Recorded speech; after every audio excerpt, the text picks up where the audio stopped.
negosiator. Dengan demikian, apapun tidak boleh gagal di Copenhagen.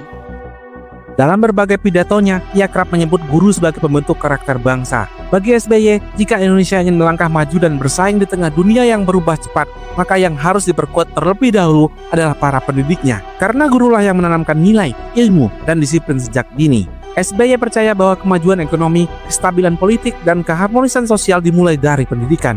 Dan pendidikan yang bermutu tidak akan mungkin tercapai tanpa guru yang berkualitas, dihargai, dan juga sejahtera. Ia paham bahwa menghormati guru bukan hanya soal budaya ketimuran, tapi juga kebijakan nyata. Dan SBY memberikan pelatihan, sertifikasi, kenaikan gaji, dan jaminan kesejahteraan. Dalam program-program besar seperti sertifikasi guru dan kenaikan gaji berkala, SBY ingin menunjukkan bahwa profesi guru tidak bisa lagi dipandang sebelah mata.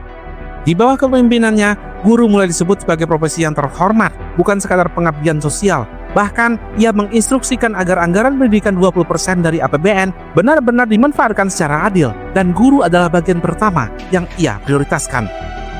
Selama bertahun-tahun, profesi ini kerap dikesampingkan, gaji kecil, beban kerja yang tinggi, dan penghargaan yang sangat minim.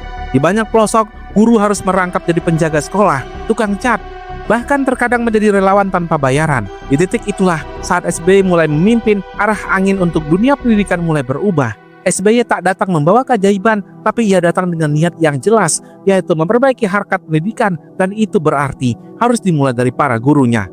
Salah satu keputusan penting di era SBY adalah menggulirkan program sertifikasi guru, sebuah langkah revolusioner yang sebelumnya nyaris tidak tersentuh. Program ini adalah pengakuan terhadap guru sebagai profesi yang profesional, bukan sekadar pengabdian semata. Dengan sertifikasi, guru-guru di Indonesia mulai dinilai berdasarkan kompetensi. Mereka didorong untuk terus belajar, mengikuti pelatihan, dan menyusun portofolio.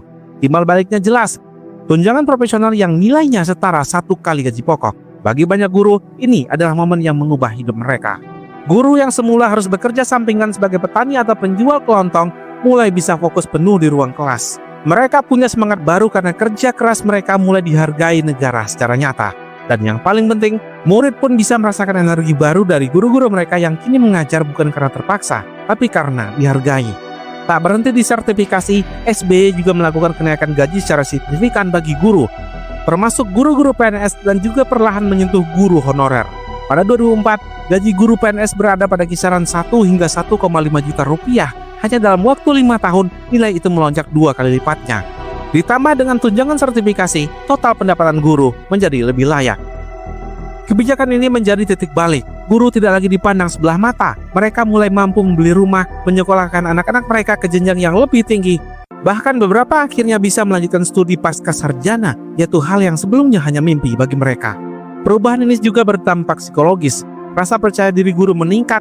Mereka tak lagi merasa sebagai korban sistem, melainkan bagian penting dari pembangunan bangsa. Kata pengabdian tetap penting, tapi kini tak lagi menjadi alasan untuk membenarkan keterbatasan yang selama ini diterima. Era SBY juga menandai awal perhatian terhadap guru-guru honorer yang sebelumnya nyaris tak tersentuh. Lewat kebijakan seleksi CPNS dan program pengangkatan, banyak guru honorer yang akhirnya bisa mengakses jalur menuju status PNS. Memang belum semuanya terselesaikan, tapi pintu sudah dibuka. Selain itu, lewat dana BOS yang juga digulirkan secara nasional, kepala sekolah diberi ruang untuk memberikan insentif tambahan pada guru honorer. Dengan skema ini, banyak sekolah di pelosok mulai bisa menggaji guru walaupun tidak besar, tapi cukup untuk menopang hidup harian mereka. Program ini adalah bentuk perhatian terhadap guru dan tidak hanya berputar di kota-kota besar saja, tapi menyentuh juga ruang kelas di pedalaman, di mana listrik pun kadang masih terbatas. Hal ini membuktikan bahwa semangat SBY sangat jelas, yaitu pemerataan pendidikan tidak akan pernah terjadi jika gurunya tidak diberdayakan.